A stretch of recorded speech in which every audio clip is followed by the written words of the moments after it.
Here. So, hi everybody. Thanks for being here. One of the things I was just thinking about earlier today is, we could be anywhere doing anything right now. We could be scrolling through Instagram or, just barely getting by in life, but you all chose to come here and do hard things. And I think that in itself is pretty awesome. So the hard thing that we'll be talking about today is transitioning research and development to actual acquisition programs where the government buys, your new cool innovation. If you know the steps and the journey ahead, you can better prepare for your market strategy and be miles ahead of your competition. So my name is Elle Gahl. I'm the founder and president of Shadow Ridge Analytics, and I'm also the executive director of the eidotech project. So the eidotech project is a partnership with the Small Business Administration. It's what's called a regional innovation cluster. And this innovation cluster is for Montana and Montana's photonics, optics, and quantum companies. Our core foundation is to de-risk technology commercialization by providing strategies for building runway, accessing customers, and building great companies. So we're very happy and proud to partner with the SBA on this. Oh, there we go. So I included this great quote from Steve Jobs, not just because of, his legacy and technology innovation, but because of the message itself. At the end of the day, your business, whether, you're selling coffee cups or you're selling quantum sensors, it's all about people. And many of you may be here and you've probably spent significant time in a lab or situations where you're working with things and not necessarily with people. The biggest hindrance I see when I work with technology startups is getting founders out of the lab and into the world where they can effectively communicate their product's value proposition and influence change with potential buyers. So here's an outline of what we're going to be talking about today. Number one is know your customer. Honestly, the concept here is no different than if you're selling in the commercial sector. There are end users and there's actual buyers of your product. If you make middle school science textbooks, the user is the middle school student, but the buyer is the middle school. So you wouldn't try to convince the middle schooler to buy your book. It's, the powers that be that run the school that you need to convince. Number two is make your customer the hero. A lot of buying and selling psychology is all about how to make your customer feel good about themselves and how you make their lives easier. Not their role, but them personally and as an individual. So we'll talk about some of those tips and tricks that can really alleviate all the hoops that your customer has to go through in order to integrate your product into the space. And then number three is start early and don't give up. If you were on the Gov track just prior to this is a common theme that you'll see. If you think you can go from an SBIR, like a phase 1 SBIR, to unicorn status in 2 years, you're probably dreaming. There's a lot of hoops to jump through in order to sell technology to the federal government. So if you don't know what those hoops are at the start of your journey, it can cause a lot of headache, stress, tears, worst of all, cash flow issues that can kill your business. But that's not going to be you guys, because you're here and you're learning and you're not afraid to do hard things like maybe some others in this area are. So to begin here, let's start with your customer. Who are they? Why are they the way they are? Why do they do the things that they do? So first, if you're already working with the federal government in the R&D space, I've got good news and I've got bad news. The good news is congrats. You've already started the journey. You've already been through that SBIR proposal process, or you've done a BAA or an OTA white paper and you've been awarded. Then if you've done all that, you're already way ahead of many of your peers. But The bad news is it's very likely that you haven't actually talked to somebody in the government who would actually buy your product. Research and development people over here, they're in their little silo, and they usually don't talk to procurement people, not without a little help and a little encouragement from an astute business owner such as yourself. And why is that? It's because they all have different priorities and different things that they are trying to accomplish in a day. This is what's known as different colors of money. So research and development, that funds new ideas, new concepts, testing and evaluation of new prototypes, and fielding these prototypes in real world scenarios for potential procurement.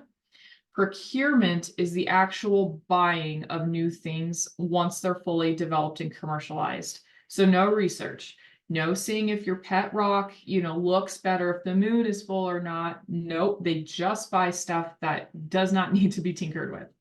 And then operations and maintenance is primarily paying people to do stuff, but supplies and materials do fall in here. So things like replenishing spare parts.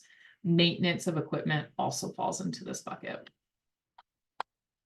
So again, if you don't know who the right person is, where they're at, which office or agency or directorate they're located in, you're probably going to struggle. And struggle and making payroll, they don't go well together. So let's talk about how to actually find that customer. So these are the first essential questions you need to answer about your technology. I know this may seem obvious, but honestly, sometimes it's not.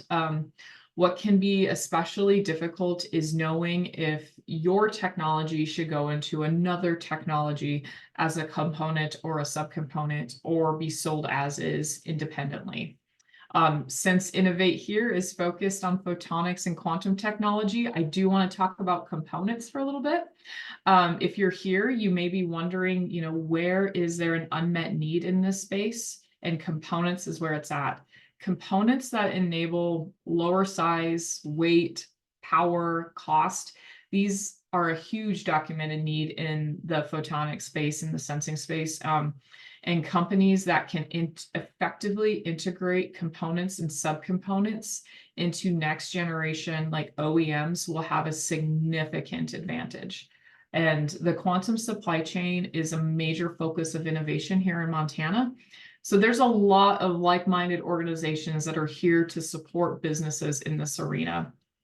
So while it may seem, more fun or cool or hip to design an end product, you may honestly be better off from a business case standpoint, like getting into the supply chain space.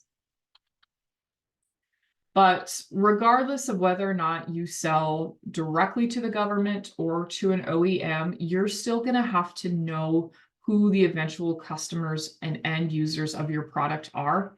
And there is a massive number of defense programs out there. So to make it easier for you, we've provided you a link here where you can see all of the aggregated defense programs. We're also updating this list to include the civilian agencies. Civilian agencies are like NASA, NIST, Department of Homeland Security, even like US Geological Service. So those are all agencies that still, eventually or do today buy sensing and quantum photonics type products. And then you can also find this link here in the chat or on our website. The lovely Morgan will be providing it. But just a quick look here at these mission statements can really help you navigate the landscape and understand where your technology may have a fit. For example, if you are in the photonics space and you're enabling next generation autonomous solutions, here's just one Navy program for unmanned systems. And behind all this text, there is an actual person who runs this program. They've got a very unique name. It's really hard to remember. It's called the program manager. And it's their job to ensure that the warfighter utilizing these unmanned systems are getting the best technology possible and that they deliver capabilities and requirements on time and on budget. And then we do have some other resources here for identifying defense spend. So unlike the commercial sector, the federal government has to be transparent on what exactly they're doing with your money, with taxpayer dollars, most of the time. The J books is a shorthand version for justification books. And these are essentially the summaries of what the defense sector has spent and will spend in the future. So you can find the quantities of capability being purchased, estimated spend, and descriptions of the capability need. And I know we're still dealing with like continuing resolutions in Congress right now, and that's impacting actual defense spend. But for our purposes, which is to navigate the federal landscape, using the J-books is a great tool. Just one of the Navy's procurement J-books is 800 pages alone. So there's a wealth of information for each service and every color of money, like we talked about earlier. The P1s, these are also known as the dash ones. These are Excel and PDF files that include all of the data from the J-books except for these detailed descriptions. And so I really like the dash ones because they are in Excel, so you can sort, organize, do all sorts of different analyses with the data itself. And then while we're on the topic of data analysis, we also have usaspending.gov. This is a free site that helps you really break down who is actually being awarded all of the pieces of the pie that are described in the J-books and the dash ones. So you can do a really super deep dive analysis into all the contractors and how their awards have been broken up, between the colors of money and between the programs.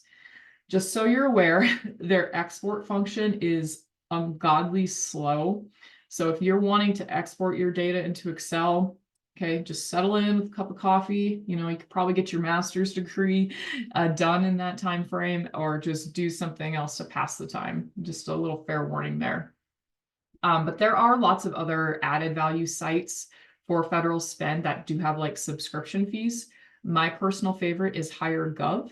It's a lot smoother in terms of functionality. It's got a lot of great features to search for new opportunities and potential partners for new contracts.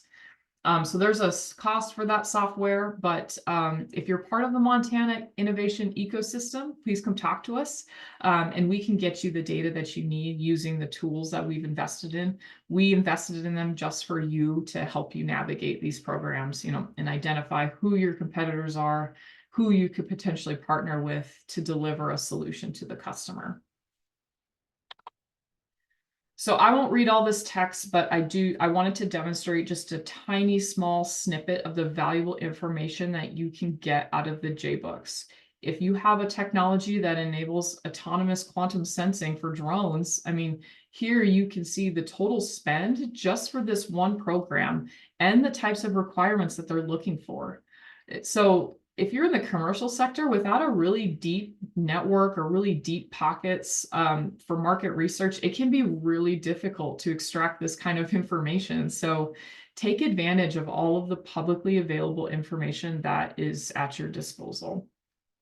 And I know it can be a lot. I know that there's a lot of material to sort through, but honestly, if you want to be competitive and you want to run a profitable business that knows its customers in and out, this is just the kind of stuff that you have to do.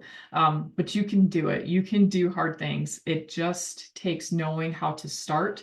So hopefully we provided a really good, starting point to help you get to know your customer, which is the federal government. But it's not enough to just know who they are. To effectively transition your technology to commercialization, you need to know how to make your customer the hero. Like we mentioned earlier, once you've identified the program, you can find the program manager. So here's just to get to know them a little bit. Here are the things that they face every day. And that bottom right-hand corner there about risk is very real.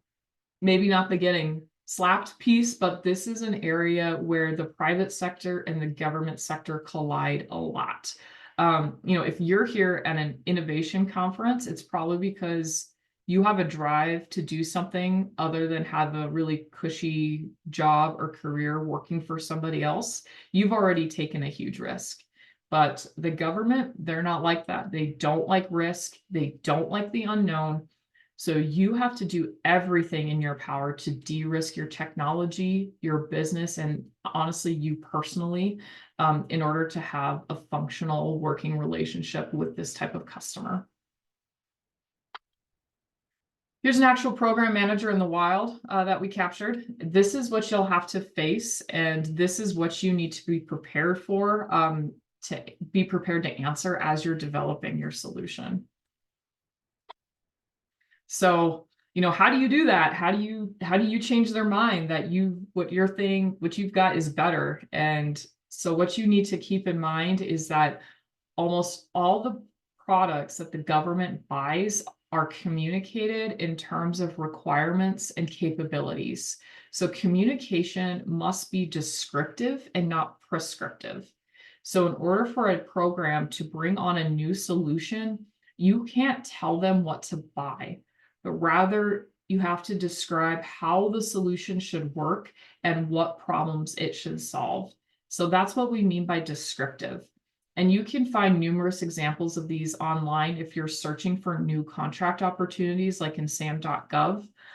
You'll start to pick up on how they describe like what capability they need. And another thing I found is reading sole source justifications are also really helpful for understanding how they describe like how one product only met this certain requirements and why they had to just use, go after this one product or one company for that solution.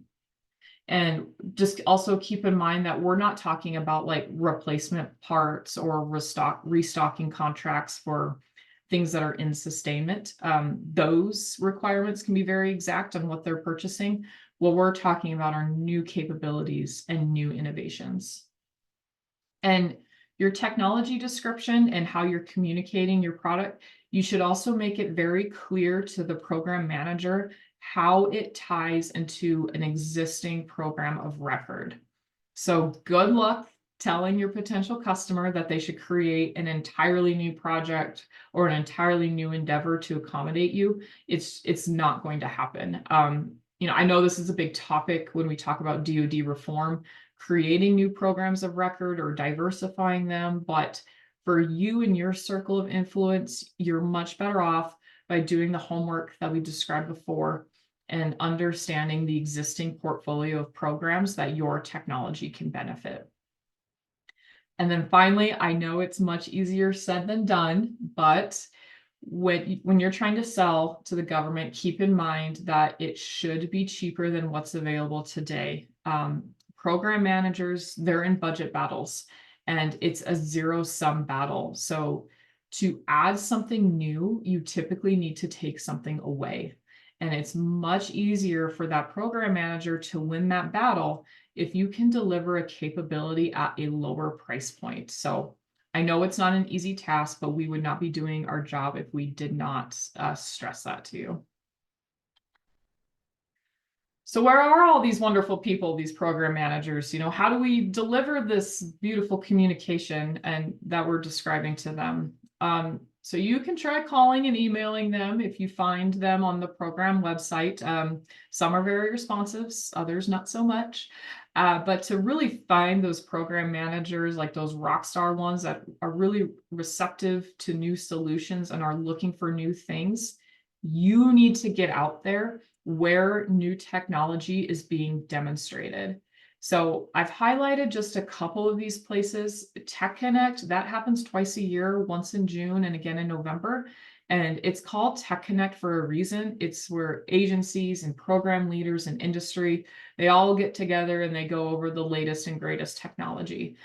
There's also pitch competitions, so there's funding available. And I know a lot of these agencies, they judge or they sit in on in the audience, to find new partners. And I really like Tech Connect. I've learned a lot, and it's very much geared towards technology transition and commercialization for small businesses. And all the big primes are here as well. They're doing the exact same thing. They're looking for new tech to integrate into their product lines to serve the needs of the government better. Service-specific events, that can mean events just for that particular agency or technology-specific events. So for example, the Navy has Sea, Air, Space 2024 coming up here in April. This is for defense industry leaders and military decision makers for the maritime domain. The Army has a big one, usually in August. But then like technology specific events are also a big opportunity to meet these guys. AUVSI Exponential is also in April. This is a big event for autonomy. The Air Force is usually there. And of course, since this conference has a photonics focus, I must also give a shout out to Photonics West, and that's at the end of January. Again, if a PM is here, it's because they're on the hunt for new technology and they actually care. These guys, they have to jump through a lot of hoops to get travel approved. So if they're going to go out of their way to be here, they find it valuable. So if you need some help navigating the event landscape, understanding, which events you should prioritize, come talk to us and we can help point you in the right direction. But another just very good basic starting point are the small business offices that are usually listed on the program website. The people who answer, they're not decision makers, but they can point you in the right direction. It's totally free to engage with them. Just don't go into the phone call with the expectation that, you'll be selling to them the next day or even that year. It's a very first small step. And then I think one of the biggest missed opportunities in my mind for engaging program managers is a strong relationship with your R&D connections. So if you have an SBIR, then you have what's called a TPOC, a technical point of contact. They are responsible for managing your SBIR project on the government side. And of course, a big focus and a focus that's growing more and more is the successful commercialization of that project. So you can help your TPOC look good by providing the stepping stones to the right program for them. If you successfully transition your technology, they look good too. So TPOCs, they're usually not acquisition experts. So you need to do the homework that we just talked about. But if you do this heavy lifting, it's more than likely that your TPOC will make a phone call for you or to get you in the door, set up email, set up meetings for you. The Navy also has a pretty unique program called STP, which is the Navy SBIR transition program.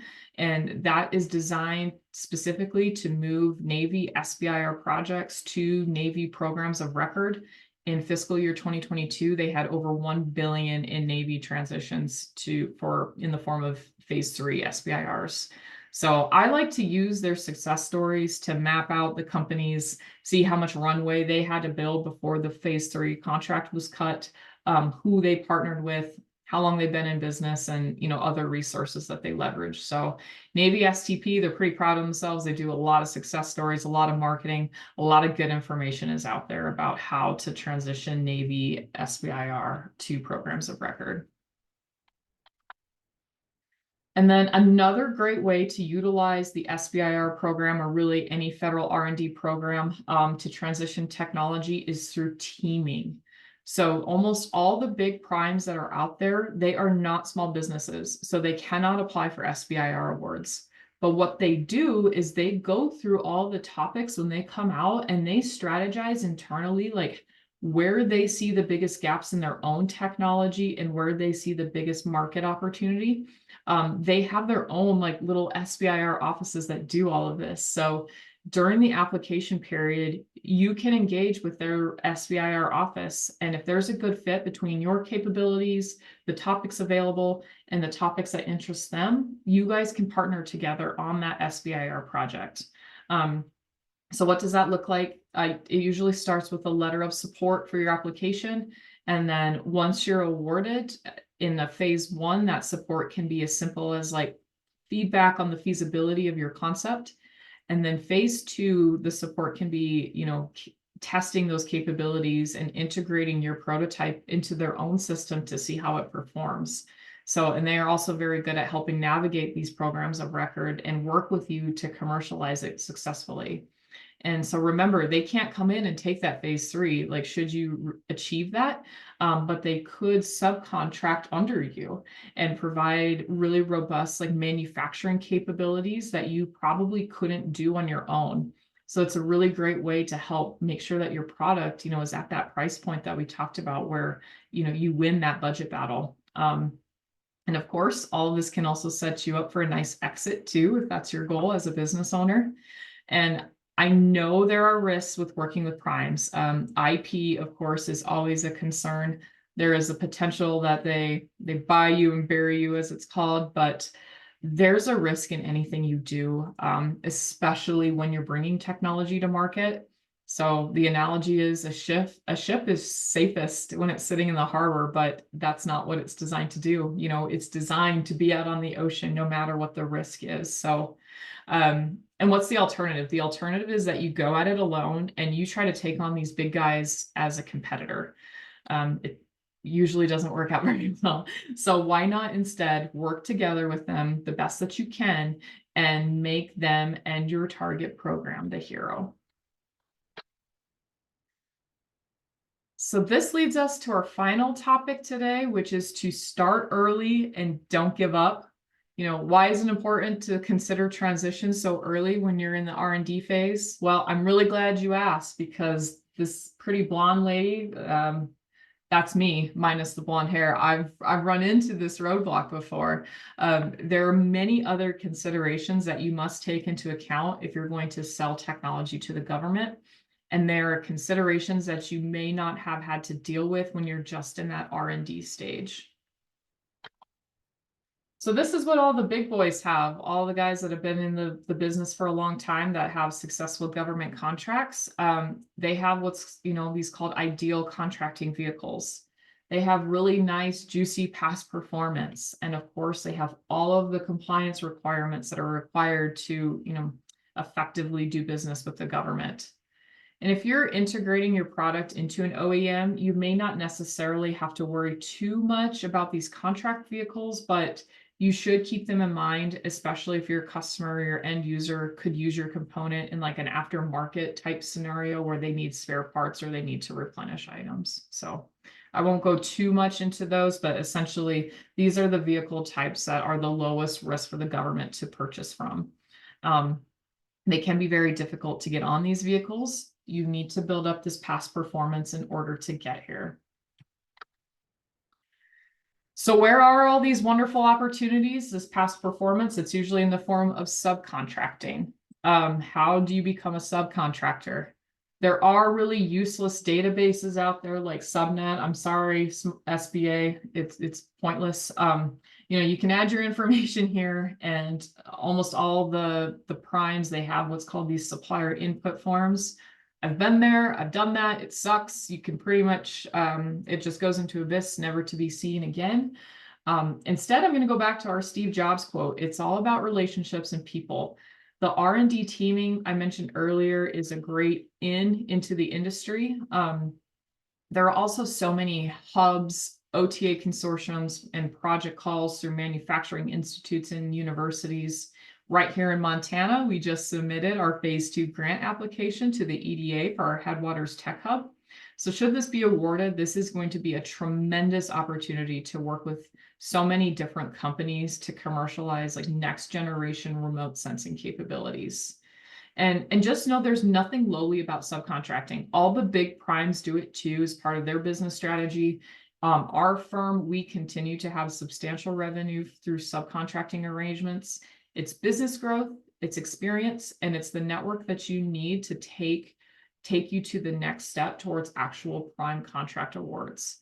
So as you continue your R&D journey, think about how you can leverage your company's existing capabilities to serve customers today. We have one client right now, they're building like a micro vacuum subcomponent for quantum sensors as part of an SBIR. But they also are using their microfabrication expertise to subcontract with larger companies that serve in the same industry. So a good key consideration as well, as you take into account like your budgeting for your R&D projects, is compliance. And there are many aspects of compliance, but some of the biggest are business systems and cybersecurity. The government may require you to have what's called a DCAA audited accounting and purchasing system to hold a prime contract. And even subcontractors today, you need to have at least some level of CMMC and NIST cybersecurity compliance. And there are costs associated with obtaining and maintaining compliance that can really eat into your business overhead. So just keep this in mind as you're estimating, like, your indirect costs for potential R&D awards. And you can start building this compliance today instead of waiting until you think you're ready for commercialization, because it can take some time. So just know that government contracting, it's a journey, it's a process. However, it is one that you can be successful in if you have the right mindset and a strong strategy from the beginning.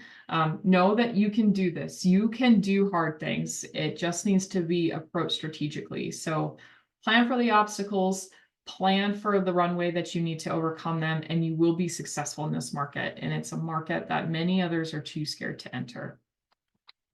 So again, we'll hone in, know your customer. If you don't know who you can sell to, you're not going to sell anything. Number 2, make them the hero. I know it's your business, but honestly, your business, it's never about you. It's about who you serve. And then number 3 is start early and don't give up. So here's my little shameless plug again for the eidotech project. We're right here in Montana, and we're funded by the SBA, which means all of our services that we provide to you are free. We are an extension of your team, and we're your business development partners. So what do? We help write competitive proposals. We dig into the technology landscape and connect you with potential partners and customers. We also help provide core capabilities like marketing material or financial modeling. And then this spring, we're launching our Bridge Fund. So these are funding opportunities for you to get your product commercialized and into the hands of your customer. So these funds can be used for small equipment purchases, patenting costs, cybersecurity or business system compliance, travel expenses to customer demos, marketing campaigns, lots of good stuff. So companies, you do need to be located and operated here in Montana. Preference is given to companies in the photonics, optics, and quantum, or remote sensing industry. And we also love to see companies that are commercializing a Montana University system technology. So whether it comes from Montana State, Montana Tech, or U of M. So please follow us on LinkedIn, reach out to us for more. The lovely April Davis is running our booth in the expo hall. So we'd love to see you. But finally, one more thing, don't go away. We have a fun little game. So the winner will get a free registration to an event of their choice, as long as the event fits the mission of what we talked about today. So that could be Tech Connect or a service specific or technology specific event. So are you ready? So the first person that can drop in the chat the name of this movie wins. So can I see the chat? I don't know.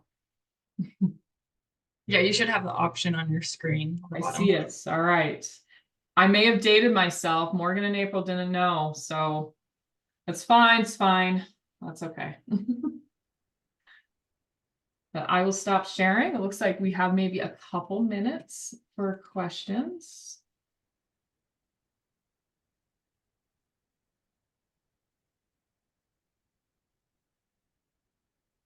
Jeff Peterson, I see that you're here, and I'm really disappointed that you didn't know that movie. I'm staring. I'm trying to figure it out.